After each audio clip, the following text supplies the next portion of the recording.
কিছু কিছু মেয়ের মারা আছে, তাদের কারণে মেয়ের ডিভোর্স হয়ে যায়। আদর ভালোবাসা দিয়ে তারা বাসায় নিয়ে চলে আসে, মা তুমি থাকার দরকার নাই, তুমি চলে আসো বাড়িতে।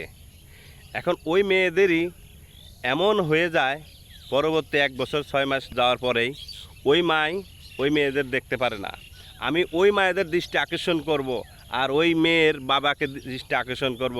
প্রিয় বাবা, আপনি সবসময় মনে রাখবেন, আপনার মেয়ে যেখানে বিবাহ দিয়েছেন, আপনার বউয়ের কথায় সব কিছু করবেন না। এই ভুলটা করলে তাহলে দেখবেন আপনার মেয়ের জীবনটা আপনারাই নষ্ট করলেন।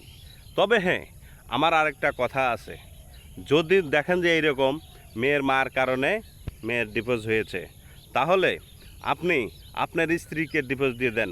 তাহলে দেখতে পারবে ওই নারী ডিভোর্সের কি জ্বালা। আপনার মেয়ে যে জ্বালাটা ভুগছে, আপনার ওয়াইফ সেই জ্বালাটা জানে না।